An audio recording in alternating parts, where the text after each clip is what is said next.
Woohoo. Hello, hello. Hello. Hi, Deb. Welcome to the Empowered Parents Group. It is so lovely to have you join us. We love hearing from you and we love you. So Oh, it's it's an absolute pleasure to have you. And what a beautiful topic and work that you do in the space of supporting single parents. Uh, in the Empowered Parents Group, we ran an event for single parents. It was a four-part series, and I absolutely loved the topic, and I'm so grateful to have you continue our work from last week and share with us how you support single people, not just parents. You support single people, and I think it's a very exciting and yet very challenging topic as well. I've had my share of my journey not too long ago, since in the 5 years of becoming a single parent myself. And I understand how big this topic is and how much of emotion um, and subconscious programming and unconscious self-sabotage patterns that can play a big role. But I'll leave that to you, the expert. Tell us a little bit about you, Deb, and share with us your passion for your work. thank you so much, Yolanda. It's such a pleasure to be here with you and your beautiful community. So thank you so much for the opportunity. So yeah, you're right. I'm totally passionate about working with women, particularly single women, divorced women, separated women, women who really want to feel good in themselves and lean into attracting the right partner for them. So, like you said, we've all got these beliefs and they become really apparent when you're wanting a partner and they're just not turning up. So, you're sitting on the couch, you're watching Netflix, you're eating chocolate, or is that just me with the chocolate? It's me too. And, like making that first step or the step after to put yourself out there and meet someone, it really takes something. And then you take that step and do it, and you find, as so many of like my clients do, you're attracting these guys that are not matching the type of guy or the type of partner, if you're looking for a female, whoever you're looking for, but the type of partner you're looking for is not what you're attracting. So I love Yeah, this I work. can't emphasize enough how important it is not just to attract a partner, but the right partner. Mm, And also to add that to attract the right partner, you've got to be the right partner. And you got to ask yourself questions. Would you date you? Are you the person you are seeking mm, to attract? You're looking for someone kind, generous, outgoing, loving, and all of someone with high integrity. And then we need to ask mm. ourselves, the work that we really need to do is not whether we are finding the right person, but whether we are the right person. Who are we That being? Yes, Yeah, yes, that's been that a big experience for me. yes, such an important part. And so when we're being that, then we attract that. And that's a lot of what I talk about as well. When you Yeah. feel good in yourself, there's such a different energy, isn't it? When you're feeling good in yourself, you radiate. You radiate this energy and you can feel it in Yeah, other people, can't you? When they're in this space, absolutely. feeling good, and then you match someone who's at that similar energy level. So that's such a critical Right. piece. And Yes, the that's a reason, big piece of this one.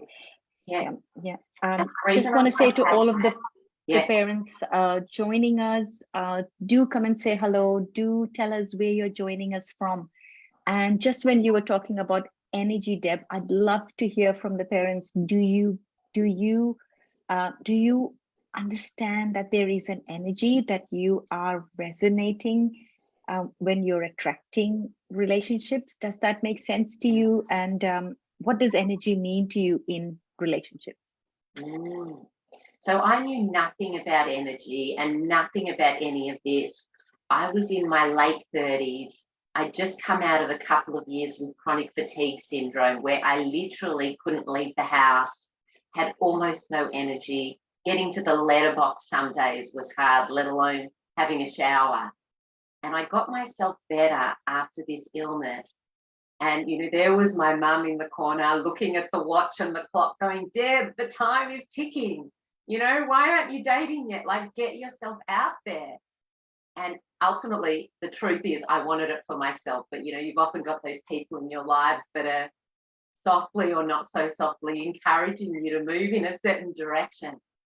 And I love that you're asking your audience about energy as well, because I did not know much I didn't know anything really about it at all. And I was told that if you raise your energy or you find ways to feel better in yourself, you go from feeling depressed, frustrated to, these light, they're light places of being, to hopeful.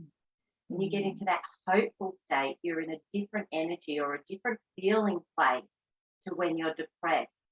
So I thought, I'm going to drench myself in all the information I could get to raise my energy or to get to a better, more consistent feeling place. In life, we're always going to have ups and downs. But when we can find a way that we have like a default and our energy or how we're feeling is generally higher, that's when we're often in flow. To people in your audience even, when you're feeling better, don't you find that things happen more easily? We start to flow more with life. Beautiful opportunities come. And with that, there's the possibility of meeting people that might be the type of person that you're wanting to meet. So lovely. So we'd like to, I know I'm putting you on the spot here, Deb, but we'd love for you to share some tips of how we can be, how parents looking to attract new relationships can be in that flow energy where they're feeling good about themselves, even though before them the reality does not match. yes. They are alone and they don't feel good about being alone. They still feel density around the past relationship. There's that fear about being hurt again. So what are some of your tips that you can share with the audience here today of how they can stay in that high state and that beautiful energy where they can be their best selves, feel good about themselves, and have fun in this process of finding that right person? Yes, absolutely. So I want to say that everything I teach, I've learned myself and experienced myself. And as a result of all this work, I've met the most beautiful, beautiful man. And we both knew straight away how right it was. And I've got a whole story about that if you want to come to my events or get to know me more, you'll hear all of that. But through these experiences, I got really clear on what I needed to do. And now, since I've done it on myself, I've shown so many other women and some men how to do this too. So one of the biggest things is honoring and letting yourself feel the emotions. So often we trap them under the carpet. Oh, yeah, I'm not going to think about that. I'm going to go to my Netflix show. I'm going to drink. I'm going to eat my chocolate. I'm going to avoid it. And what we find is that balloon or that bubble gets bigger and bigger and bigger, and we feel more anxious and we feel more crappy because we're not addressing. So I really suggest to people, let yourself feel it. Find a safe space. Go down to the beach when there's no one there. Scream if you want to do that. Take a pillow. Talk to a friend. Let out those emotions. Once you've done that, and if that's not your way, there's so many other ways that I teach people how to do that. But have a look at what's your stuff that you're holding on to. So you might have beliefs like I did. I had a belief that there were no good men out there anymore. They were all taken. Yeah. If anyone else has that one, that was mine. Yeah. Put taken in the comment box if that's what your belief was. Yep. I certainly thought that too. Yeah, Deb, absolutely. I'm in my late 30s, whatever age you are, 30s, 40s, 60s, 80s. My auntie got married in her 80s and is the happiest she's ever been, right? So age is irrelevant. But what is it that you're saying to yourself? Or what are you telling yourself? How should it be? He should be like this. He should do that. So notice what you're saying to yourself. Notice the weight that you're carrying. And that's a lot of the work that I do with clients as well, Yolanda. We clear all this stuff. Notice if there's X's that you've got energy towards. When you think of them, it like brings up all this negative energy. You feel, you feel angst, you feel triggered. So just notice where that's there, and just know there's ways to get rid of those triggers so they're not there for you. Something else that I want to share that I did, if I'm totally honest, as I said, I had chronic fatigue. I was in my late 30s and I felt like I'd missed the boat. And I didn't tell people that. You know, it's one of these people, I put the big smile out to the world. I'm so happy being single. Yeah, I'm just the happiest I've ever been. And some of my areas, the areas of my life were going fantastic. Work was going well, friends, there are a whole lot of areas. But I felt lonely. I felt left out. And I just, started to question what's wrong with me. Like, why can't I meet him? Where's my man? Why doesn't he exist? And that inner language saying, all the good men are taken, everyone's gone, you're just going to get leftovers. All of that. Yeah. And then you've got your parents' pressure, that pressure coming through as well. Yeah, all very challenging, Deb. It was really challenging. And yet you did it. And at that time, I did a neuro-linguistic programming course and became a practitioner, as well as a law of attraction coach later. But I did that and I really learned the power of shifting thoughts. So I went from feeling like I'd missed the boat to picturing this beautiful man on a boat calling out to me, Deb, here I am. Where are you, Deb? Brilliant. I love that. And as I did that, everything started to change. I went to a wedding and I had people say to me, Deb, you're looking amazing. What's happened? Yeah. Nothing had changed. So coming back to your question, even if your circumstances are the same, by shifting my thinking, my reality started to change.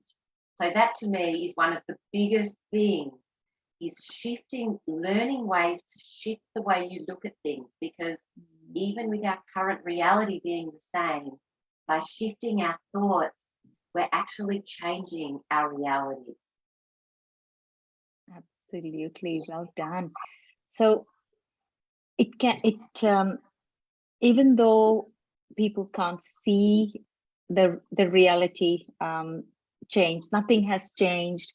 They're still feeling a sense of loneliness. They've still got those past hurts that are keeping them aside. What's really key is their mindset, the thoughts that they entertain, catching each and every thought and flipping the thoughts. Is that what you'd say? That's it. Absolutely. And being kind to ourselves. We're used to a certain way of being. We're used to, it might be criticizing ourselves, saying these things to ourselves about men potentially, or putting ourselves down. Be kind to yourself in the process as you're developing greater awareness, as you're shifting. And notice the small incremental improvements as you change. Oh, yeah, I said to myself again that there's no good ones out there. Oh, yeah, I'm not going to buy into that today. Or maybe just for the next 5 minutes, I'm not going to think about that. Yeah, brilliant. What we also talk about with the single parents, especially because we acknowledge that they have been through some really rough times in their relationship, which has brought them to this space of being a single parent.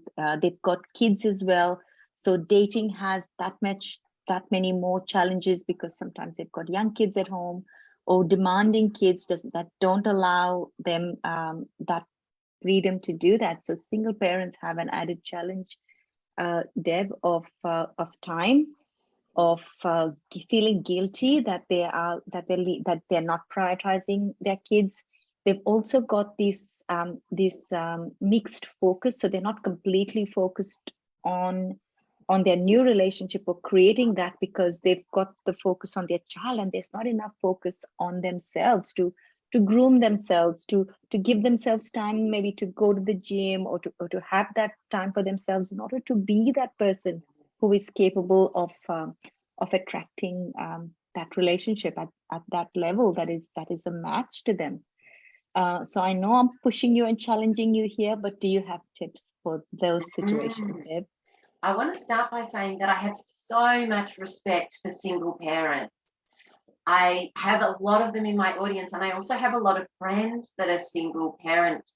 I have a few friends that are single parents of twin boys that are between 1 and 3 as well, right? So I Oh watch my these God. friends. Yeah. By choice, I'll add, for both of them, but it's not always a choice thing, right? Life happens. But I just have so much respect and admiration for what they do and what everyone does, because, you know, I've got my husband there to help with that support. And I just think, wow, like, just absolute respect. And yes, it's constantly a balancing act. And I think just having that awareness of when you're making yourself feel guilty, being tough on yourself, you know, just noticing that, but also acknowledging within that that it's okay to focus on yourself. And in fact, by focusing on yourself, even just for a short amount of time, because so often we're so consumed in our kids and in other aspects of our lives, but putting in that time, even to start with a couple of minutes a day, if it's new to you, yeah, it makes you stronger and more able. So you become a better parent. So you're helping yourself grow. You're creating opportunities for you, but you're also becoming better. Hard to see often in the process of it. Yeah, it just feels like there's so much going on. A lot of clients will say to me, I had one yesterday who messaged me and said, I so want to do this, but I just haven't had a split second because my kids have just needed me the whole time. And I just honor and recognize her for putting her hand up and saying, can you assist? So for me, I feel there's times in life it's good to put up your hand as well and say, you know what? I'd love some tips and suggestions. I'd love some help. What are some ways other people are doing it? So, yeah. So for me, the turning point because I was that single parent with two girls, raising two girls, and one was a teenager at the time. What was important for me, Deb, was to be that role model for my girls. So they had an experience of a relationship with me and my ex, which is not something that I wanted them to hold as a model of what a relationship is. I know from my own experience raised by my mom and dad how I used their relationship as a model, and that was not conducive for me or for my relationship. So having that in mind, my driving force became about being the mom I wanted my daughters to aspire to be, even in this process of relationship. So that was my driving force. So it was important for me to become very authentic with myself, speak my truth. I shared my journey very vulnerably with my girls, because I knew that my oldest was coming to that age where she was going to be seeking that relationship as well, and I did not want her to make the mistakes I made. Instead, I wanted her to put in those good practices that I believed that I did, which was becoming clear about what I wanted, and knowing that when I felt good about myself, that's the mom I take to my girls.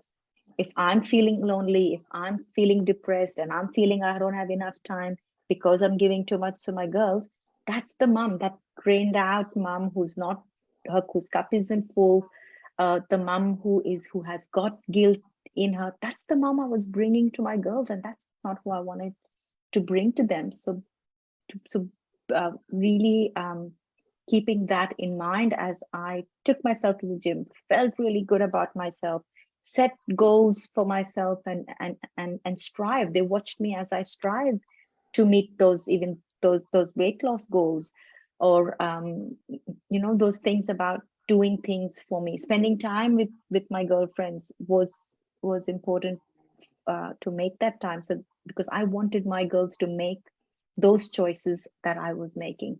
So I think that's so important to let parents know that it is a challenging journey, but and as much as we think we can feel guilt for not putting our kids a priority, doing it for our kids or making that as a drive was important. I was determined to give my kids a model of a relationship so that they could happily follow. And Yes, that became my driving force. absolutely. I can relate so much to this because I leaned into being this martyr mum. So even though I've had my husband there, so much of it was the same. It was the guilt if I wasn't there enough. No one told me this. And so for the first couple of years of my son's life, I just gave and gave at the cost of myself, right? Until I was Yeah. depleted. And here was me at 41 having my son, thinking I had my shit together, can I say that? And had my life together. And I went, whoa, this is a whole new journey. And I decided, as Glennon Doyle says, I want to be a model mum, not a martyr mum. And ever since then, Oh, I love that. Model mom, not a a martyr model mom. mum rather than a martyr mum. That's So I right. wake up in the morning, and how I know I feel best is I start doing my yoga and meditation. So my son, I started saying to him, he's now 6, a few years ago, I said to him, his name's Riley, I said, Riley, mummy's body doesn't work well if I don't stretch it in the morning. Your body works straight away. My body doesn't work well. So I need to stretch it. That's really important to mummy.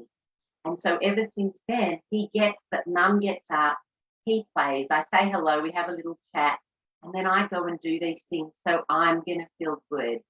So I've found ways to incorporate that. And that's really what I'm saying about meeting the partner and doing that as well. Finding creative ways that help you feel good and the kids get, and you're modeling that as well. You're modeling how to look after yourself and your needs whilst being there for your child as well. So of course I'm there for him, but I'm there in a different way now because my cup is so much fuller because I'm taking that time to prioritize me too. Wonderful. I just feel the beautiful energy of this beautiful work that you're doing, Deb.